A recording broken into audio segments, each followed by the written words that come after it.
Hello friends, स्वागत है आपके अपने चैनल टीच लैब में। आज हम लोग देखेंगे कि जो बिहार बोर्ड से हमारा SCERT बुक है, ठीक ना, उसमें बोला गया है कि 1 to 5 में हम SCERT बुक से ही हम लोग क्या करेंगे, पूछेंगे। तो उसको हम लोग क्या करना है कि अगर हम बुक खरीदने जाते हैं तो हमको समय लगेगा और फिर एक तो मिलेगा नहीं सही ढंग से, उसके बाद उसका प्रिंट वगैरह सब भी सही नहीं रहता है, उसके बाद उसका क्वेश्चन का आंसर नहीं मिल पाता है हमें, ठीक है। तो उसके लिए हमने एक जुगाड़ किया है कि हमारे पास एक शॉर्ट्स नोट है, उसको हम लोग पढ़ेंगे, ठीक है, और फिर हम लोग इसको देखते हैं। चलिए।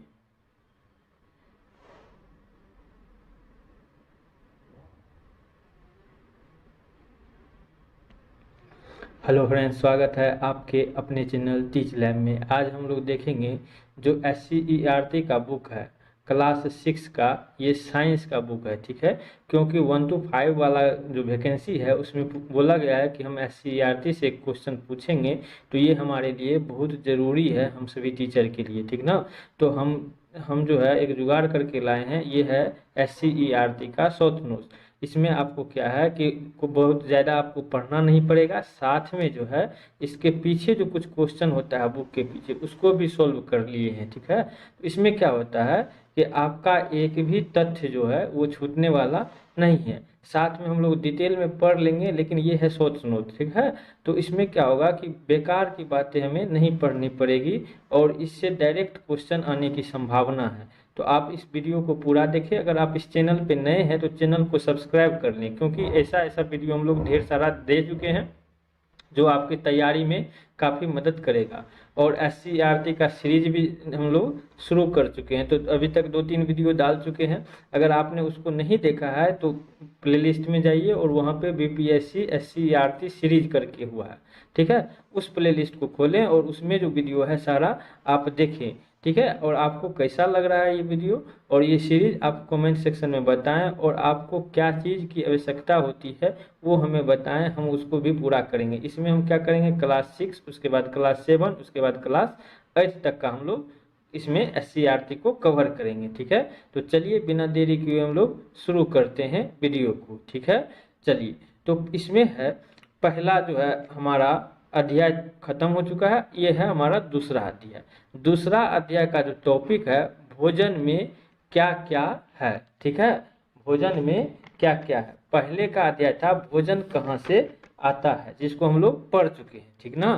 तो ये है हमारा भोजन में क्या क्या है। अब हम लोग देखेंगे भोजन में है क्या क्या, जिसमें हम लोग पढ़ेंगे विटामिन के बारे में पढ़ लेंगे थोड़ा, उसके बाद कहाँ से क्या आ रहा है, उसमें वसा और प्रोटीन सब के बारे में थोड़ा इसमें दिया हुआ है, शॉर्ट में ही दिया हुआ है लेकिन दिया हुआ है, तो उसको भी हम लोग पढ़ते हैं, ठीक है। चलिए अब हम लोग शुरू करते हैं वीडियो को।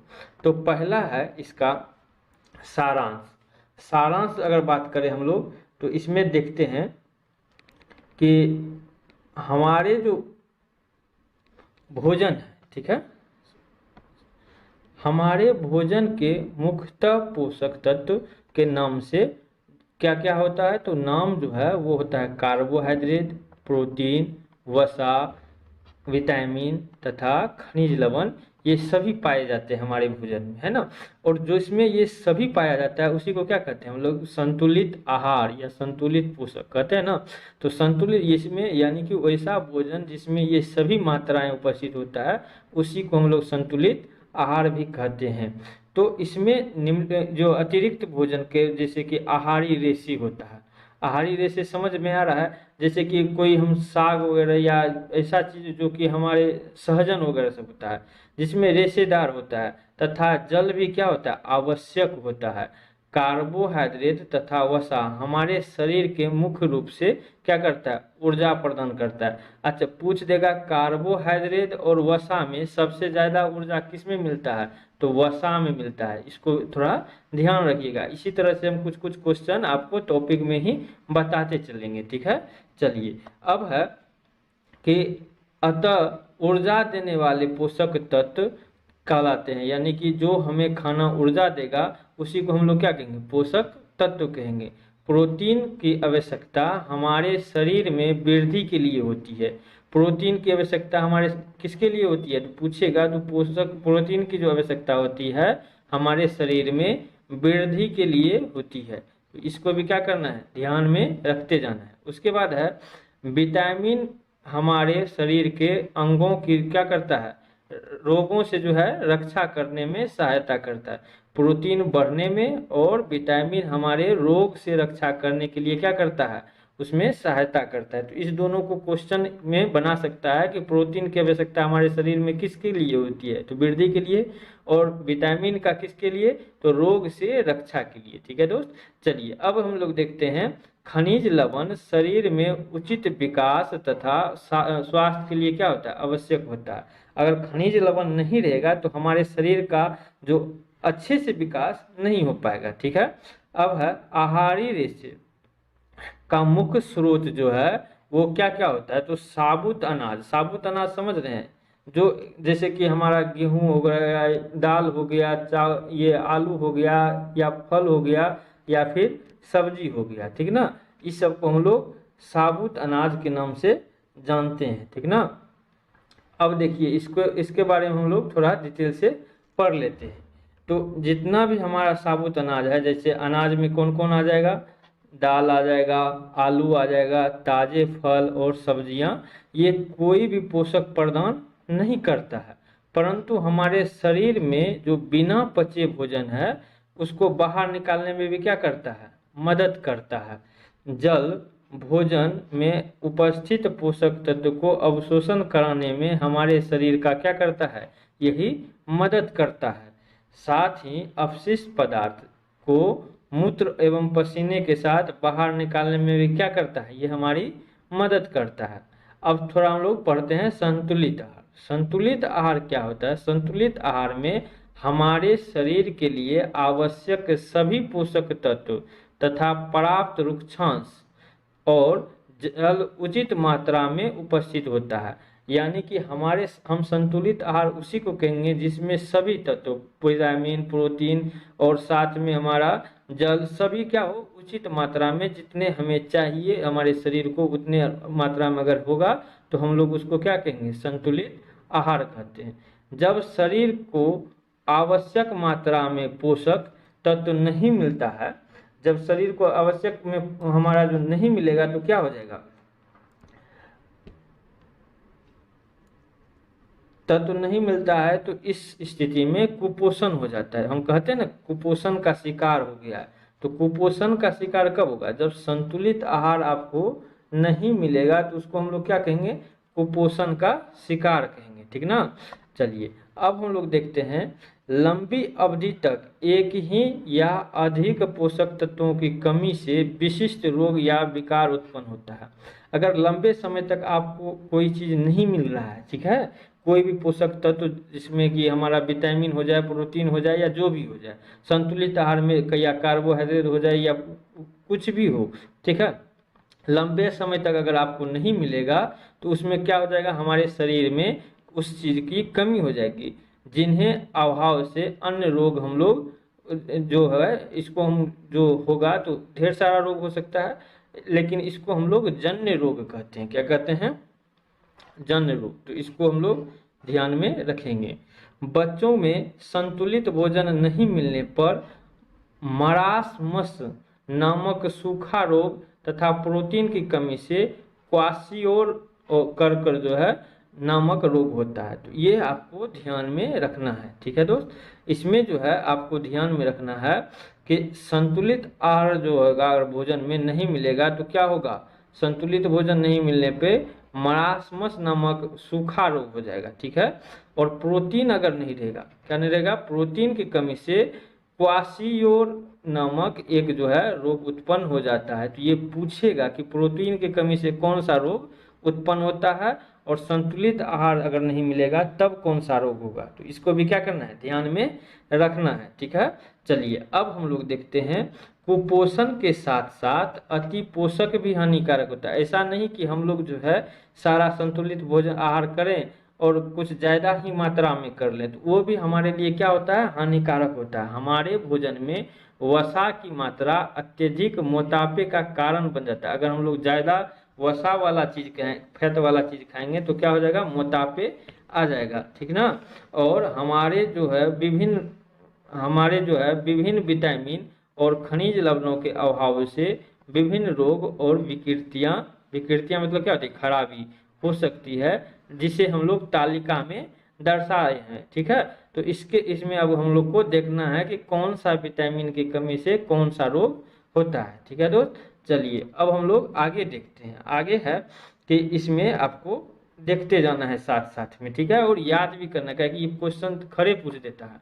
तो इसमें है विटामिन और खनिज लवण के अभाव के कारण होने वाले कुछ रोग। ठीक है, इसमें विटामिन के कमी से जो रोग होगा उसको हम लोग पढ़ेंगे। विटामिन ए की कमी से, विटामिन अगर एक कमी हो जाएगा तो उसमें क्या होगा, दृष्टिहीनता, क्षीण दृष्टिहीनता, यानी कि बहुत कम उसका दृष्टि जो है काम करने लगेगा, कमजोर हो जाएगा उसका दृष्टि। ठीक है, आंखें कमजोर हो जाएगी, आंखें से संबंधित रोग शुरू हो जाएगा अगर उसके पास विटामिन ए का कमी है। उसमें क्या क्या होगा, तो कमजोर दृष्टि होगा, रात में कम दिखाई देगा और कभी कभी पूरी तरह से दिखाई देना बंद कर देगा। ठीक है, दिखाई ही नहीं देगा। तो विटामिन ए की कमी से क्या होता है, दृष्टि से संबंधित रोग होता है। ठीक है दोस्त, चलिए अब हम लोग आगे देखते हैं। आगे जो है विटामिन बी। विटामिन बी से बेरी बेरी रोग होता है।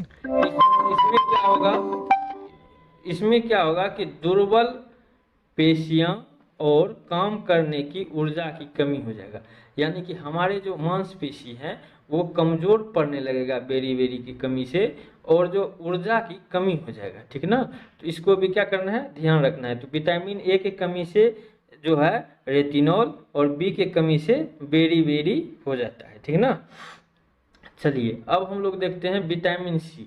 विटामिन सी की कमी से स्कर्वी रोग हो जाता है। क्या हो जाता है, स्कर्वी रोग। स्कर्वी रोग जो है मसूड़े से खून निकलना लगता है और घाव भरने में अधिक समय लगता है अगर स्कर्वी रोग किसी के पास है तो। ठीक है दोस्त, चलिए अब हम लोग देखते हैं कि इसी में विटामिन डी की कमी से, विटामिन डी की कमी से रेक्टस होता है। ठीक है, और ये क्या होता है, हड्डियों में मुलायम होकर मुड़ जाता है ये। ठीक है, हड्डियां जो है मजबूत नहीं होकर इसमें मुड़ जाता है। और हम लोग जानते हैं कि हड्डियां जो है मजबूत क्यों होता है, कैल्शियम कार्बोनेट होता है, तो उसकी कमी होने लगती है इसमें। ठीक है, चलिए अब हम लोग आगे देखते हैं। ठीक है दोस्त, चलिए आगे बोलता है कैल्शियम और आयोडीन। ठीक है, कैल्शियम आयोडीन से क्या होता है, तो अस्थि, देखिए कैल्शियम से अस्थि और आयोडीन से दंत क्षय घेंघा। ठीक है, आयोडीन से एक्चुअली घेंघा यहाँ पे होना चाहिए। ठीक है, और कैल्शियम से क्या होता है, अस्थि और दांत का क्षय, यानी कि वो जो दांत जब सड़ने लगता है तो अगर कैल्शियम का कमी हो जाएगा तो वो होने लगता है। ठीक है, वैसे होता है एनेमल के कारण। ठीक है, हमारे दांत का जो ऊपरी परत है उजला वाला, उसको हम लोग क्या कहते हैं, एनेमल से अपना होता है। तो एनेमल जब कमजोर पड़ जाता है तो हमारे दांतों के जो अंदर कैल्शियम होता है वो हमारा क्या होता है, खत्म होने लगता है। तो हमारा शरीर का सबसे मजबूत अंग जो कहा जाएगा तो वो कहा जाएगा हमारा एनिमल ही। ठीक है, तत्व का बारे में तो इसको हम लोग डिटेल से पढ़ेंगे धीरे धीरे, और इसमें भी हम लोग जहाँ जहाँ जरूरत होगा हम लोग समझते ही जा रहे हैं, तो इसको भी हम लोग देखते हैं। अब इसमें होगा क्या, तो इसमें जो होगा अगर कैल्शियम का कमी होगा तो कमजोर हड्डी क्या हो जाएगा, कमजोर हो जाएगा, दंत क्षय होने लगेगा, सड़ने लगेगा, गला की ग्रंथि का फूल जाना, किससे, घेंघा रोग से। ठीक ना, और बच्चों की मानसिक विकलांगता होने लगेगा घेंघा रोग से। ठीक ना, इसको भी ध्यान में रखना है। अब है लोह, अगर लोहा की कमी हो जाएगा, आयरन। ठीक है, आयरन, आयरन की कमी होगा तो अरक्तता, अरक्तता एनीमिया को कहते हैं, ये कमजोरी और रक्त की कमी हो जाती है इसमें। अच्छा, ये महिलाओं में ज़्यादा होती है। ठीक ना, तो इसको भी थोड़ा ध्यान में रखना है, महिलाओं में ये रोग ज़्यादातर पाई जाती हैं क्योंकि उनका जो है मासिक धर्म, उसमें क्या हो जाता है कि खून की कमी हो जाती है, तो उसको भी ध्यान में रखना है। ठीक है, चलिए अब है खाद्य पदार्थों में उपस्थित पोषक तत्व। अब किसमें क्या पोषक तत्व है उसको भी हम लोग पढ़ेंगे। इसमें दिया था खाद्य पदार्थ। ठीक है, इसमें खाद्य पदार्थ का नाम है जैसे कच्चा आलू, दूध, मूंगफली, बिना पका चावल का चूर्ण। अब इसमें बोला है कि मंद, प्रोटीन, वसा, किसमें कौन सा पाया जाता है उसको हम लोग को समझना है। ठीक है, तो अब देखते हैं हम लोग, देखिए कच्चा आलू में क्या होता है, मांद होता है। ठीक है, क्या होता है, मांद होता है। दूध, दूध में क्या पाया जाता है? प्रोटीन पाया जाता है। मूंगफली, मूंगफली जो है फैट है, वसा, ठीक है। और बिना पका चावल का चूर्ण अगर बात करेंगे तो उसमें भी क्या है? मंद है। तो ये क्वेश्चन पूछ देगा कि कच्चा आलू में क्या चीज उपस्थित होता है, तो मंद उपस्थित होता है पोषक तत्व में। तो इसको आपको ध्यान में रखना है, ठीक है। स्क्रीनशॉट लेना चाहते हैं तो आप लोग ले सकते हैं। चलिए अब हम लोग थोड़ा देख लेते हैं इसमें आगे का, ठीक है।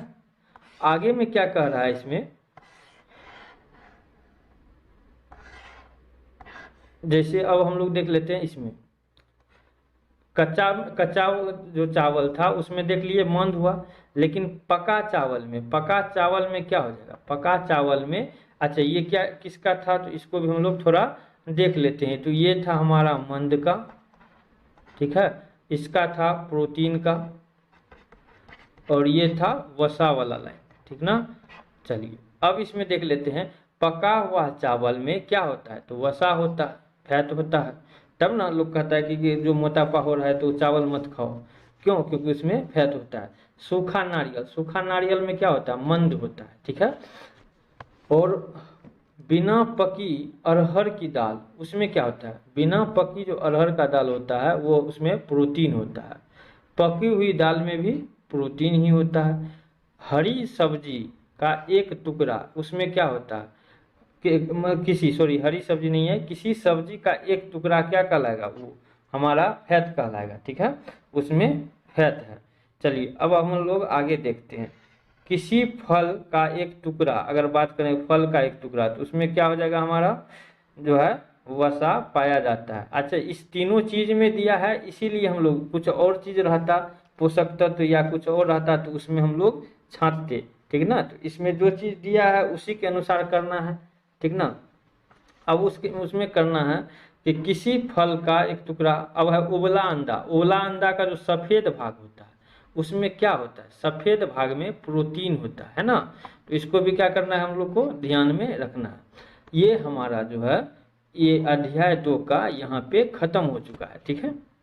अब देखेंगे हम SCERT का जो बुक देखते हैं तो उसके पीछे में कुछ क्वेश्चन होता है, उस क्वेश्चन को हम लोग सॉल्व करेंगे और उसके बाद आपका ये अध्याय पूरा पूर्ण रूप से सही से खत्म हो जाएगा, ठीक है।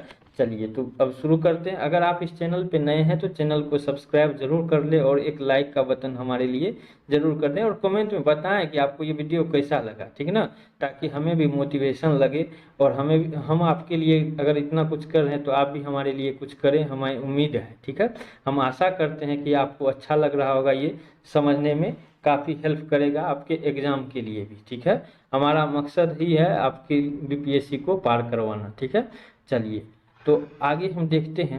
आगे क्वेश्चन कहता है आलू में उपस्थित होता है, अभी हम जस्ट क्वेश्चन पढ़े हैं, आलू में क्या होता है? मंद होता है। ऐसे क्वेश्चन पूछ देगा। घेंघा रोग किसकी कमी से होता है? अभी जस्ट हम लोग पढ़े हैं, आयोडीन की कमी से। उसके बाद है हमारा रुक्षांश, रुक्षांश का जो है मुख्य स्रोत क्या होता है? ताजे फल और सब्जियां। अच्छा रुक्षांश हमारे ताजे फल और सब्जियां हमारे जो पेट के अंदर में वो जो आहार नल होता है उसको भी साफ करने में मदद करता है। तो इसीलिए सब्जियां वगैरह सब खाते रहना चाहिए। तो उसको ज़्यादा उपयोग हम लोग लाते हैं जंक फूड के अलावा, ठीक ना। तो अब हम लोग देखते हैं क्वेश्चन नंबर 4।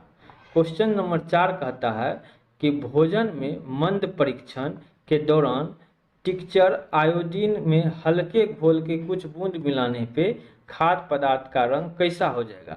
तो नीला या काला हो जाता है, ठीक है। ऑप्शन में है नीला, काला, नीला या काला, इनमें से कोई नहीं। तो या तो नीला हो जाएगा या फिर काला हो जाएगा। कभी कभी नीला हो जाता है और कभी कभी काला हो जाता है, इसीलिए आपको या में जाके ऑप्शन लगाना है, ठीक है दोस्त। चलिए अब है मिलान कीजिए, मिलान करने वाला कुछ प्रश्न है। तो इसमें क्या करना है? आपको मिलान करना है। तो आपको हम जो है यहाँ पे करवा दे रहे हैं। देखिए इसमें क्या है कि विटामिन ए, विटामिन ए की कमी से क्या होता है? तो विटामिन ए की कमी से दृष्टिहीनता, इसी को हम लोग रेटिनॉल के नाम से भी जानते हैं, ठीक है। यहाँ पे रेटिनॉल लिखा रहेगा, रेटिनॉल, ठीक है। इसको भी थोड़ा ध्यान में रखिएगा, ये नहीं था लेकिन पूछेगा तो यही करके पूछेगा, रेटिनॉल ही देगा, दृष्टिहीनता की संभावना कम है। तो इसमें क्या हो जाएगा हमारा, रेटिनॉल। ठीक है। उसके बाद है विटामिन बी की कमी से। विटामिन बी की कमी से क्या होता है, बेरी बेरी हो जाता है ना। विटामिन सी की कमी से रेक्टस। विटामिन डी की कमी से, सॉरी, विटामिन सी की कमी से हमारा हो जाएगा यहाँ पे स्कर्वी। ठीक है। विटामिन सी की कमी से स्कर्वी। विटामिन डी की कमी से हो जाएगा रेक्टस, और आयोडीन की कमी से घेंघा रोग हो जाता है। ठीक है। इसको भी आपको क्या करना है, ध्यान में रखना है। ठीक है दोस्त। चलिए यहाँ पे देखिए लिखा हुआ भी है यहाँ पे आपको, तो यहाँ से भी आप लोग मिला सकते हैं। ठीक ना। तो चलिए अब आगे देखते हैं हम लोग क्वेश्चन। ठीक है। आगे का क्वेश्चन कहता है 6 नंबर, इसमें सही टिक लगाना है। ठीक है। तो सही टिक लगाने के लिए इसमें क्या करना है, तो इसमें बोल रहा है कि केवल चावल खाने से हमें अपने शरीर का पोषक की आवश्यकता पूरा हो सकता है क्या। तो ऐसा तो है नहीं। क्या चावल सिर्फ हम खाएंगे तो हमारा पोषक तत्व तो हो जाएगा, तो हमारा नहीं होगा। तो इसमें क्या लगाना है, इसमें हम लोग लगा देंगे गलत। बोला संतुलित आहार खाकर अविभाज्य रोगों को रोकथाम की जा सकती है। तो हाँ, संतुलित आहार अगर खाएंगे तो हम जो है रोग से क्या कर सकते हैं, उसको रोकथाम कर सकते हैं। ठीक है दोस्त। चलिए अब इसी का अगला क्वेश्चन हम लोग देखते हैं। ठीक है। तो आगे का क्वेश्चन है इसमें, एक सेकेंड, हाँ, आगे का क्वेश्चन है शरीर के लिए जो संतुलित आहार नाना प्रकार के खाद्य पदार्थ होना चाहिए। हाँ, हर एक चीज में हम लोग जानते हैं कि हर एक खाना में हर एक तत्व नहीं मिल सकता है ना। तो सभी अलग अलग तरह का अगर हम लोग खाना खाएंगे, दूध भी खाएंगे, अंडा भी खाएंगे, दाल भी खाएंगे, तो इससे हमको खाली सिर्फ तो प्रोटीन ही मिला। लेकिन अगर हम लोग कुछ सब्जी भी खा लें, कुछ चावल भी खा लें, कुछ घी वगैरह सब भी खा ले, तो उसमें क्या होगा, हमारा संतुलित आहार हो जाएगा। तो नाना प्रकार के खाना यानी कि अनेक प्रकार का। ठीक है। तो इससे इसका क्या हो जाएगा, हमारा सही हो जाएगा। शरीर को सभी पोषक तत्व उपलब्ध कराने के लिए केवल मांस पर्याप्त है। केवल मांस खाने से सब कुछ थोड़ी मिल जाएगा, तो यहाँ पे क्या हो जाएगा, गलत हो जाएगा। ठीक है दोस्त। चलिए अब हम लोग देखते हैं, बोलता है 7वां नंबर का क्वेश्चन है। 7वां नंबर का क्वेश्चन कह रहा है कि ऐसे 2 खाद्य पदार्थों का नाम लिखिए। ठीक है। ऐसे 2 खाद्य पदार्थों का नाम लिखें जिसमें कि निम्नलिखित पोषक तत्व प्रचुर मात्रा में उपलब्ध है। तो वसा का बात करें तो फैट जो होता है ना, नारियल तेल और सोयाबीन तेल, इस दोनों में बहुत अच्छे से मिल जाता है। ठीक है। मंद का बात करें तो उस चावल और आलू में, अभी हम लोग जस्ट पढ़े थे, चावल और आलू में मिल जाता है। आहारी रेशे में क्या क्या होता है, अन्न के चोकर और सब्जी का रेशा अगर हम लोग खाएंगे तो उसको आहारी रेशे कहते हैं। ये आहार नाल को साफ करने में मदद करता है। प्रोटीन के लिए अंडा और गेहूं, यहाँ पे दाल भी अगर दे देगा तो कोई दिक्कत नहीं है। ठीक है। तो आप अपने कम से कम बोला है 2, तो इसीलिए जो है 2 ही लिखा है। अगर आप चाहें तो अपने अभी जितना पढ़े हैं उसके अनुसार आप लोग ढेर सारा लिख सकते हैं। ठीक है। चलिए अब हम लोग 8वां क्वेश्चन देखते हैं। 8वें क्वेश्चन जो है इसमें कह रहा है कि निम्नलिखित का नाम लिखिए जिसमें पोषक तत्व जो मुख्य रूप से हमारे शरीर को ऊर्जा देता है। ऊर्जा कौन देता है, जो संतुलित आहार होगा। पोषक तत्व जो हमारे शरीर में वृद्धि और सुरक्षा के लिए करता है, संतुलित आहार हो जाएगा। ठीक है। अब यहाँ पे हम लोग आगे देखते हैं, ये हमारा 8 नंबर का कुछ और क्वेश्चन है, इसको हम लोग थोड़ा देख लेते हैं। इसमें कह रहा है कि वह विटामिन जो हमारे अच्छी दृष्टि के लिए आवश्यक है। हम लोग जानते हैं रेटिनॉल से बचने के लिए क्या करना चाहिए, हमारा विटामिन ए। ठीक ना। विटामिन ए से हमारे आंखों के लिए क्या होता है, अच्छी होता। अब है वह खनिज जो अस्थियों के लिए आवश्यक होता है, कैल्शियम। कैल्शियम से क्या होता है, हमारे अस्थि जो है मजबूत होता है। अस्थि मतलब हड्डी। ठीक ना। तो हड्डियों के लिए काफ़ी उपयोगी होता है हमारे कैल्शियम। ठीक है। अच्छा, यहाँ दांत भी रहता है तो वो भी हम लोग कर सकते हैं। ठीक ना। तो दांत में भी, दांत देखिए, दांत में 2 तरह का होता है, थोड़ा समझ लेते हैं इसको भी।